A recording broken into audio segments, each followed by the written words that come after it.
Welcome to Sculpture Vulture. I'm Lucy Branch, a sculptural conservator and author who is endlessly fascinated by public sculpture. I bring you a series of interviews with sculptors and other fascinating people involved in the field that inspires me, and I hope will do the same for you.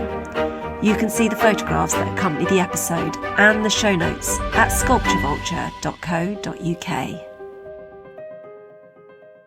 Hello, Sculpture Vultures, and thank you for joining me today. I am afraid it is going to be a very brief introduction from me today because I am right up to the wire with this episode, as I have been super busy. But I can't say that it has been all work and no play because I have been shooping down some slopes in the Alps with my family. But I have also had an awful lot to do before we left, and I have hit the ground running as we've come home because we have a really bumper March and April on the docket for Antique Bronze. I'm glad to say it means we're doing something right, but it does mean that I don't seem to have 5 minutes that are my own these days. So today I have a fantastic chat with a very accomplished sculptor called John Belardo. Now, John got in touch with me a few months ago about the Piccirilli brothers, and he asked me if I knew anything about them, and I had to confess to my ignorance because actually I hadn't really clocked that the Piccirilli brothers were the group of Italian family sculptors who were behind some of the most significant public monuments in the US during the early part of the 20th century. Very ignorant of me, but I must say, because I have my I'm going to call them bronze blinkers on most of the time, I tend to, not look to my right and left, and I just didn't know very much about them. When he flagged them up, I sort of looked at the sculptures and thought, oh yes, I have I've seen those sculptures before, but I didn't really know much of the background. And so John sent me a few links and things, and I ended up falling down the rabbit hole, and I'm never going to be the same again now. So I have to thank him for that. Now, John has very kindly agreed to come on the show today, not to talk about his own works, which he certainly could because he's incredibly accomplished, but to talk about the Piccirilli brothers. And I really loved chatting to him because he really knows his stuff. He's a fascinating character, and also he was great fun. So I hope you enjoy the episode as much as I did. I began our conversation today rather differently by asking him if he'd tell us a little bit about himself. Well, I'm a sculptor in New York City. I teach in various places. My studio practice is in the Hudson Valley, upstate New York, which is just north of New York City. I generally work in terracotta as a medium, and I tend to work in a narrative form, multiple figures grouped together, intending to tell a story. My work I've been out of school for 30 years, so I'm in mid-career. Seasoned, I think they call it. Seasoned is a wonderful word for it. I'm a fellow of the National Sculpture Society, and like I said, I teach at various places in New York Academy, Art Students League of New York, and Lehman College, City University of New York. And what drew you to this interest that you have in the Piccirilli brothers? Many years ago, I got a very temporary and technical job at Lehman College, CUNY, which is in the Bronx. And I got a phone call. Now, this is 25 years ago. I got a phone call from a faculty member who was giving a talk about the Piccirilli brothers. They had heard about me as a young sculptor, and they knew that I was from an Italian descent, and there was a lot of connections there. They sent me a nice message, say, would you like to come to the talk? It was at the library. I knew nothing about the Piccirilli brothers. So I went. I heard their talk. It turned out to be two faculty members, Bill and Mary Carroll, who had done some research Bill had grown up in the Bronx and right around where the Piccirilli brothers had their studio in the Bronx. And the connections to me, just kind of burst into existence. I saw that my family came to New York, a little bit after the Piccirilli family. But I'm a sculptor. I was working in the Bronx. They had their set up their studio. The studio was in the Bronx for 50 years and or more, 60. And I was just coming to this. And so there was this immense amount of information that was laid out. And from there I just kind of, grabbed a hold of it. And eventually their research kind of got transferred over to me and I started to take it on. And there's been kind of a rebirth of interest in it. I'm like I said, this was 25 years ago. And now there have been some more interest in it from different sources. There's going to be a documentary that will come out soon done by Eduardo Montez Bradley. But yeah, so now I've done a lot of public lectures on it. I brought it I did a National Sculpture Society presentation in Chesterwood a couple years ago. And then I've gone to cultural institutions and things like that and given other talks. And it seems to be a tremendous amount of interest in the subject. Tell the audience who may not know who the Piccirilli Exactly. brothers were, why we're talking about them today. So the Piccirillis came to the United States through New York City, like many Italian families at that time, at the turn of the 20th century. They arrived in New York in 1888 through Battery Park. There were six brothers and the parents. So the parents was Giuseppe and Barbara. They were all from Messa Carrara, which we, might recognize as, that's where the marble has come from for everybody from Michelangelo on. And so Giuseppe and his six sons, Giuseppe was a highly trained sculptor and marble carver, pointer, and so he trained all of his sons. He was also trained at the Accademia di San Luca in Rome, and he sent his two of his sons there as well, Attilio, who a lot of this story revolves around Attilio, and Furio, both very accomplished sculptors. And then when they got to New York, they came like any other immigrant family with no money and just dreams. But they also came with a tremendous amount of skill. And that skill was stone carving. But when they got to New York, they came at a really important time in America, which was an artistic movement that was called the City Beautiful movement.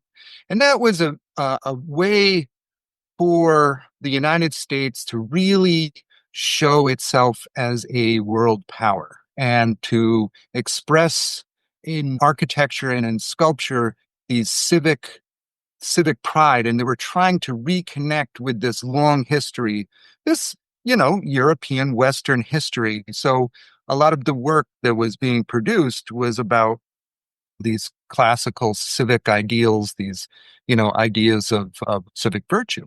And at the time, most of the sculptors were, after they would model their work in clay and cast it in plaster, they would have to ship their work to Italy to get it carved, and then it'd ship it back. But now that the Piccirillis were here, they set up a studio. They actually set up a studio first in a stable on 34th Street, I believe, in Manhattan. And they just hung up a sign that said the Piccirilli Studio. And very quickly, they developed a reputation. And the reputation was fostered mainly by Daniel Chester French, who is at that time the most important sculptor, American sculptor of that era, which is, the turn of the century. And once Daniel Chester French figured out who they were, the word spread. They quickly became the go-to place for all sculptors in the United States to get their work carved into marble. not just because they were able to do it, but also that they had this sculptural sense about them, that they understood the design, the disegno, the way things go together. They also understand surface. They were, this is the old Michelangelo thing. They grew up with in drinking the waters and of the land. It was in their blood. And so when they came here, again, they were bringing what the City Beautiful movement was all about, this deep history, this connection with that Western history, going back to the Greeks through the Renaissance and into modernism. I don't think without them, actually, America would have quite the legacy that it has of marble sculpture. It's funny how sometimes the right people at the right time, being in the right spot. Their workshop captured my imagination completely. It obviously was a sculptor's hub.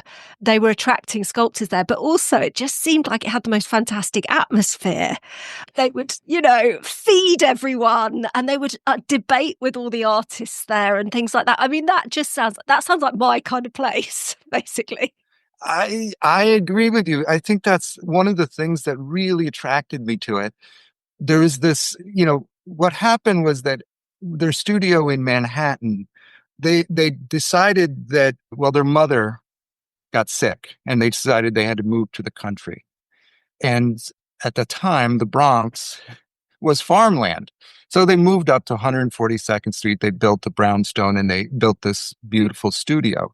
And it's quickly became the biggest studio in the country and really the center for American sculpture.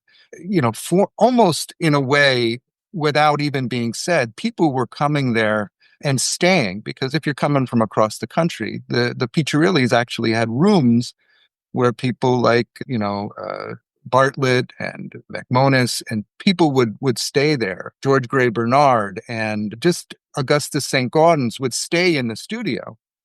And of course, a great Italian household, there would be these big, huge dinners, these dinners where Attilio himself would always be cooking. He would be cooking the spaghetti, and there's actually a wonderful yeah, cartoons. At the time, a lot of magazine articles would have these drawn cartoons, and they show Attilio with all the politicians were stopping by at these studios because they were coming to take a look at the work that was being produced, and so they had these wonderful big meals. And I don't know what I would give to be just invited and sit at Yeah. the kids' table for a little while. I mean, one of the things that makes my heart sink about the era that we live in is that everything has to be pre-booked and everything has to be like organized way ahead of time. And the thing that appeals to me about this is it feels like there was more like just this rolling kind of waves of people dropping in and sort of staying and maybe drinking and talking. And that's what Sculpture Vulture is all about. It's talking about sculpture. There's just not enough of it.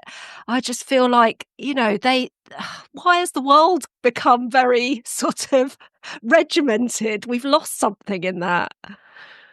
I agree with you completely. It sometimes that's a good meal is about. It's about loosening up your tongue and just going on. And if you're being surrounded by all this great work, you're in the studio, you're seeing all these great artists and all this different work, and then you sit down to a meal with them. It's it the This is what the history is about. It's about that.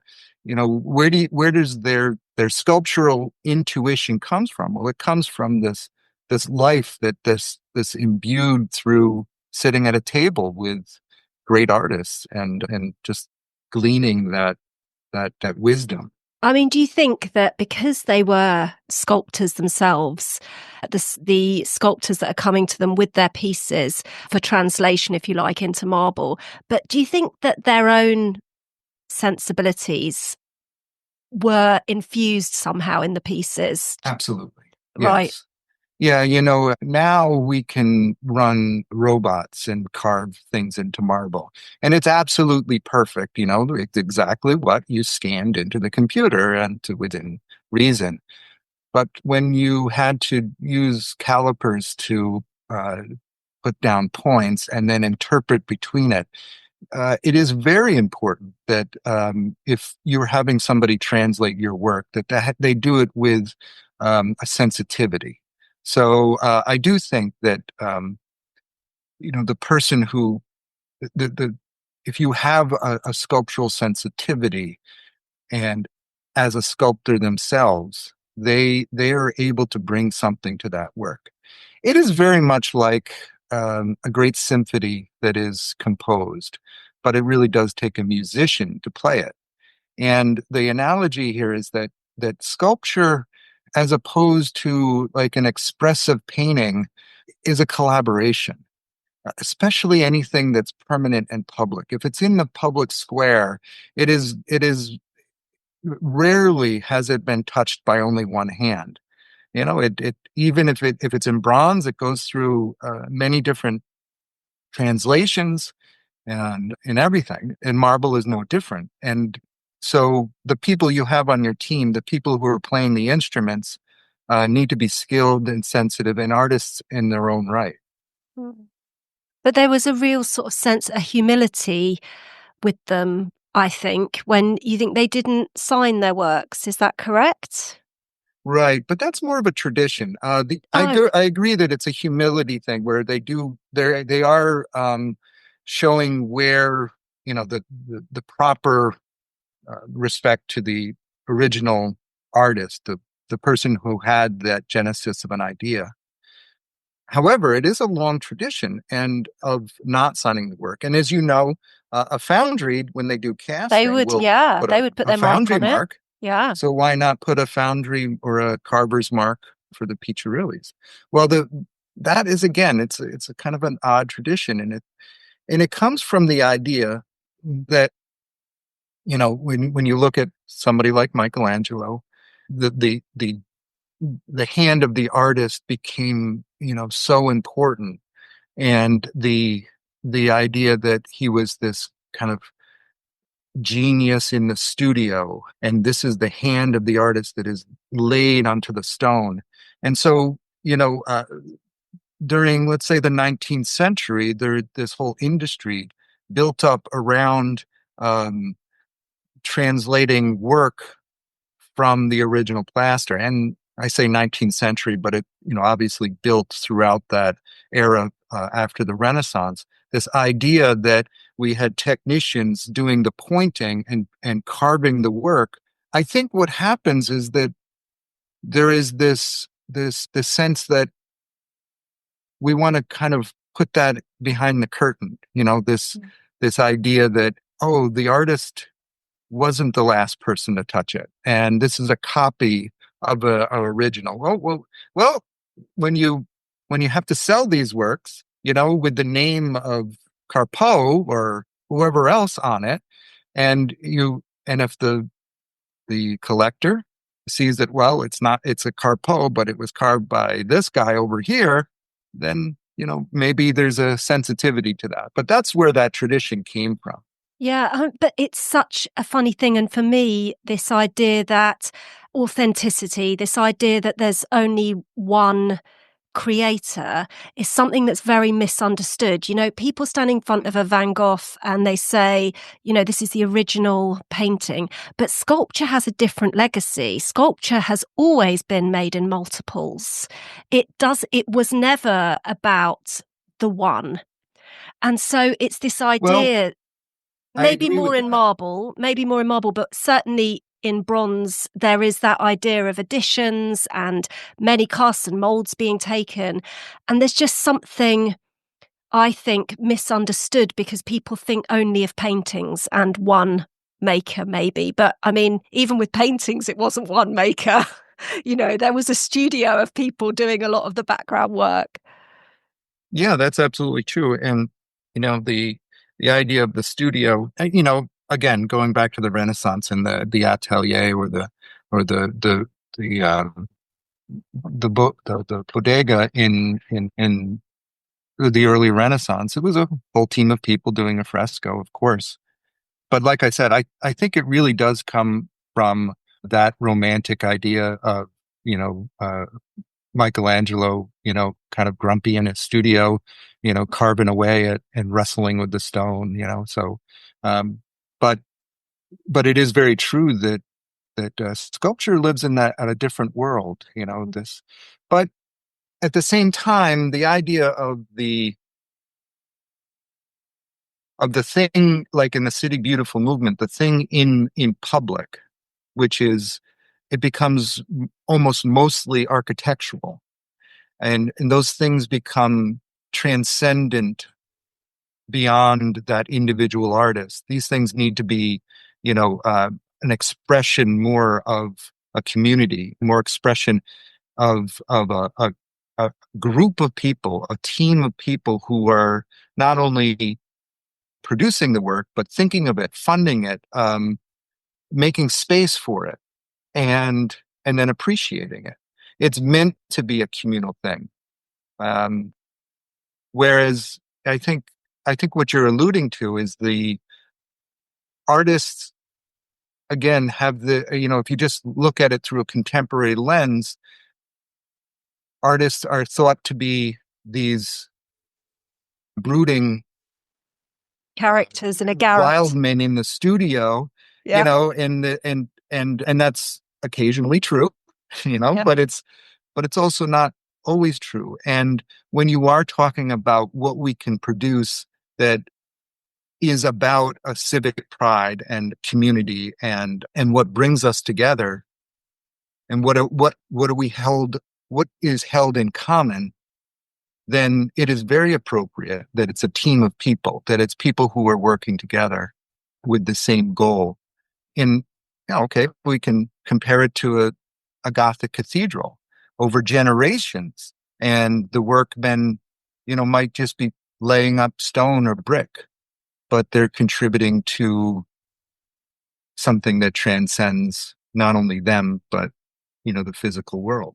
Yeah, I think it's quite a modern concept, though, this thing of declaring or giving credit to all those hands involved, because certainly those brickies and masons, most of them have just vanished in history. It's great that we are now kind of sort of crediting and looking at the others that are involved in those great works. It isn't just the designer, it isn't just the sculptor or the architect in the case of architectural features. I certainly know that my field, when I started out, good 30 plus years ago, we used to have to be anonymous. We couldn't have vehicles that were labeled. We couldn't have uniforms that had our names on them.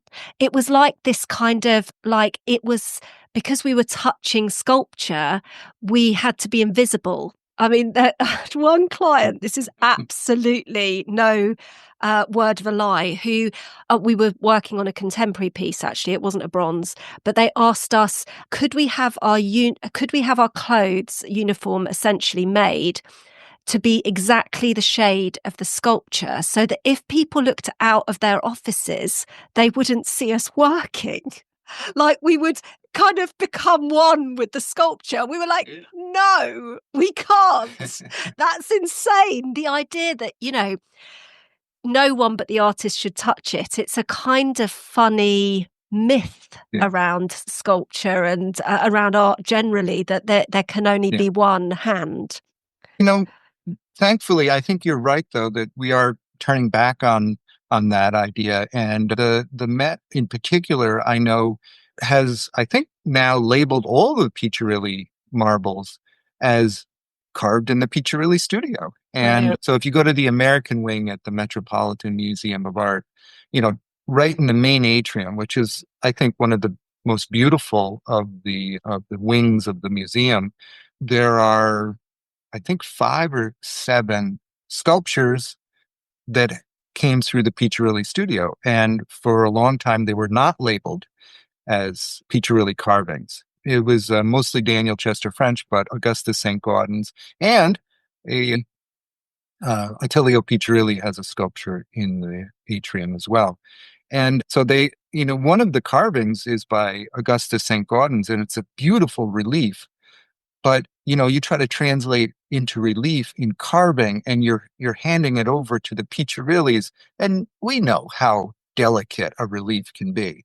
How this half of millimeter can really screw up the effect of a relief. And but they did, they trusted it to the Piccirillis, and they pulled it off beautifully. And so it's really important that you say this is by Augustus St. Gaudens, but it was carved by the Piccirillis. Mm, absolutely. And have you got any favorites, or is it impossible to choose because they're all good? Well, I do, but when I teach, like at the Art Students League, we that's a short walk, like 2 blocks to the main memorial by Attilio Piccirilli, and that's the monument to the USS Maine. And there's, I believe, 11 figures. I could count them in my head, but there's 11 figures around that pylon, which is meant to memorialize the sinking of the USS Maine in Havana Harbor. And it began the Spanish-American War, that sinking. And I can go there and I can talk about figures in allegory, and we could walk around it and see just a tremendous amount of work in different poses. We can talk about different meanings of the work. And I just love talking about it and translating it for students. However, I think my favorite work by Attilio is in Woodlawn Cemetery, which is The Outcast. And Yeah. it's not easy to find, and it's way up in the Bronx. And you have to then, take a long walk or a golf cart ride into the cemetery, and it's in this quiet little grotto, and it's a grave marker for Nathan Piccirilli, who was Orazio's son, who died in World War II. And it's a wonderfully evocative, emotional figure that shows a tremendous amount of pathos. And Attilio was obviously a master of the figure, and he modeled this figure that expresses such a feeling of angst. And it's just a wonderful spot. Now, it's also enormous. So as you walk up to it, you know, it it's like maybe 1.5 life size. So it's a really very much a treat. It feels like you found something lost. And that feeling is special. Yeah. When I was looking through the different sculptures, that one jumped out at me. I didn't realize it was actually for Nathan, because that actually explains. It is so poignant, that piece. It's just the emotion is just, I don't know, it's palpable. So yeah, gosh, that really is a good one. But shame it's so difficult to find. It's I think worth the hike. I could tell you how to get there on public transportation, but it's way up in the Bronx. It's worth And finding. but there's always things, every once in a while, you'll be in, like, Attilio did the pediment for Wisconsin's state cap. I haven't been there, but you know, nobody does pediments anymore, No. and and it's such a shame, because if you look at the history of those, they're all so intensely thought out with these allegorical figures and everything. So it's always fun to investigate these things. And I'm not an art historian. I'm a sculptor. So what I'm usually You mean you're not a seeking qualified out, art historian, but clearly you yeah, are. you know You know how it is. such a lot.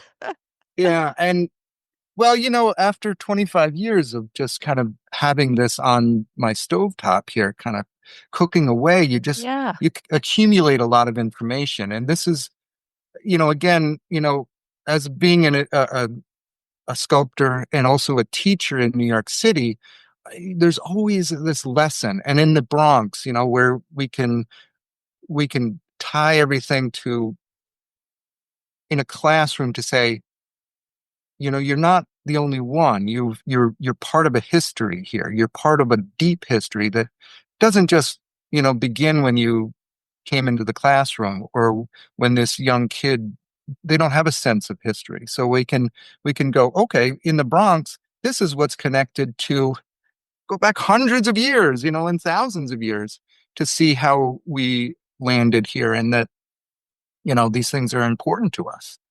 And I think that's what public sculpture should always do. But it's such an important thing in New York City because right now we walk around and a lot of people just walk past. I think the main memorial in particular, which is on Central Park West, most people know it for where you pick up the rickshaws, to take a ride through the park, or they know it. Skateboarders know it because they skate the steps there, but they don't know it because, of it's a tremendously important place in history at a time in history that was before modern era, that was before the world wars, and where America really matured. And that monument was given to Attilio when he was a young artist, and he didn't have his reputation yet. 1901, he had just been in this country for, about 10 years. And this monument was given to him with acclaim. People thought this is a wonderful design and it's beautiful. And it was the most important monument at the time. And when it was unveiled, finally, after political intrigue in 1913, presidents were there at the unveiling. And, but now, hopefully, if anybody's listening from the Parks Department, it does need some, rejuvenation. Like all things, it needs some cleaning, but it has tremendous lessons. And there's such beauty there. You go around to uh, the backside, and we might not pay attention, but there's gorgeous allegory there in terms of history and justice. Yeah. I mean, we should probably say for those listening that Attilio was a sculptor in his own right. He wasn't just copying for other people. I mean, he did plenty of that, but he sort of became his own man, didn't he? And recognized for his own work as well, which is obviously what you're talking about here. So he wasn't Right. So translating in this instance. yeah, in a conversation like this, we sometimes we skip over things, Yeah, but absolutely. I thought I'd the better just six brothers, clarify that. Attilio, yeah, the Attilio was the artistic lead of the studio, and he was doing work on his own right, meaning, Mm. he was a sculptor who would work in clay and design the work and carve it into marble himself. And there are many things around the country that are done Oh, yeah. specifically by Attilio. But the studio itself was also a service to other artists. And the most famous of the works in the United States by the Piccirilli brothers is the Lincoln Memorial, which is in Mm. Washington. And that's, among the most famous works in the United States. But it was done in the Bronx, here in the Bronx, and it was supervised by Petulio, one of the brothers, and the when it was carved so perfectly, and then out of 28 blocks of Georgian marble, and then when it was transported to Washington and installed, it required no correction, no fussing. It came out perfect. And this is something that has such a poignance for that site because Lincoln and the Lincoln Monument has a spiritual sensibility to it. It's Lincoln as the martyr for democracy, right? He basically he gave his life for the idea of freeing the slaves. And the Georgian marble was quarried by descendants of slaves and then carved in the Bronx by immigrants and then assembled there. And the process of installing the work needed to have a certain reverence to it. It needed to have a sense that this is a site that requires reverence. And again, I always refer back to the building of the temple in Jerusalem, where stones were carved off site to retain that reverence, that holiness of the site. And I think when you go to the Lincoln Memorial and you walk up the steps, there's signs that say, "Quiet, please." There's flowers. This is not a place of, you know, riding skateboards and loud music. It is time, it's the reflection on not just Lincoln's sacrifice, but the sacrifice of a nation that tore itself apart for, you know, because of the sin of slavery. And so once you came across the Piccirillis, did their work influence yours at all, or has it always just been a separate love for you? My work is definitely related to the Piccirillis, and over time has become more and more related to it. I learned a lot from the observation of the work. Tilio was more of an allegorist, or like he worked with allegory more than I work more with narrative. But the idea of how does a figure tell the story? How do multiple figures come together to create a central mass or a mass conception? How do these things, how do forms work together psychologically? So, the work of Attilio, particularly, whether it's the Outcast or the work around the main or the multiple figure compositions that he did for the Firemen's Memorial. These are highly sophisticated compositions. And so when I bring that into my studio and I'm constantly working with multiple figures, telling stories with those figures in terracotta, which is again where Attilio and most sculptors would start in clay. When I do that, I'm thinking of those same ideas. How do these forms refine themselves into an allegory? How do they refine themselves into a story? How does one figure affect the other? And this, one of Attilio's best works or greatest works is this mother and child that is at the main, but it's also at the gravesite in Woodlawn of his mother. Another great story that maybe we don't have that much time, but it is the weight of the small child bearing down on the mother. And where are those lines going? What is the weight of that child doing to the positioning of the mother? How is the head tilted psychologically towards that child? And then what are the resulting lines? What are the abstract forms, the volumes that are culminating into that shape? And it becomes this beautiful vignette between the child's elbow that comes up through his head and up into the mother's gaze that is just poignant, right? So that's how it's affecting my work. When I go into the studio, I'm thinking about how this figure and that figure come together, how they're pressing against each other to create another different mass, a different thing than just a figure standing alone. How do these figures come together to tell a story? And again, Attilio, I think, was a master of that, a master of telling a story. He was telling more, like I'm saying, allegorical or stories that had more universal meanings. I tend to bear down on specific stories. The work of, I recently did a triptych of the Divine Comedy, but it's multiple figures that are coming together.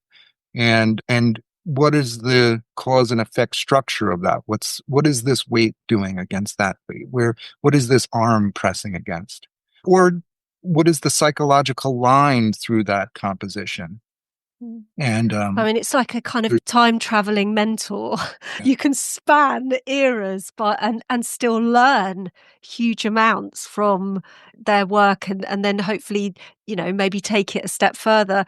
Is that your most recent work? The, oh Divine gosh, Comedy Divine triptych, yeah. Comedy. That's what it was called. Yeah, Are I'm the Divine constantly Comedies your working net? on Dante though. Oh, Yeah. are you? I did a big triptych. It took me a couple of years to do it, and the Divine Comedy is separated into three stories, or the Inferno, the Paradise, or Purgatorio, and Paradiso. And so I did a triptych of each one of them, multiple figures. I think I ended up with 13, maybe 40 figures total in all of the work. And they're meant to kind of, again, pull out some of these underlying themes within the Divine Comedy, which again is, this beautiful epic poem by Dante Alighieri. And have they got a home yet, these pieces? I'm going to be putting up a show next month at King's College in Pennsylvania, and it'll be up for a little over a month, which is, you know, that's a normal show. And when it comes down, like so many of my works, it'll come back to my studio and look for another show. I like to, you know, people have offered to buy my work, but because it's terracotta, it's generally one of a kind, going back to our earlier conversation. And I hesitate to sell work because I need it for I want people to see it. Like Attilio, like the Piccirilli, it really should be in front of many eyes. Yeah. And so I like to be in shows that are group shows, and I like to just, again, show it multiple times. Hmm. So hopefully, I did the Paradiso part of the triptych was shown at the National Sculpture Society, I believe, last summer, and another portion of that was shown at the Butler Institute in Ohio, I believe, in the summer. That was the Inferno.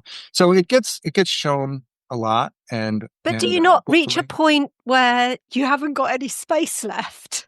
I mean, Well, surely there's a I told you I practical moved. thing of disposing of them and letting them go. Yes, I of course I do.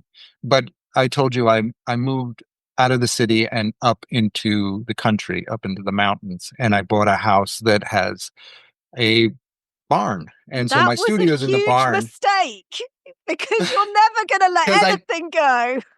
absolutely, yes. And so it's a lot of it is still here over the many years that I've been in the studio.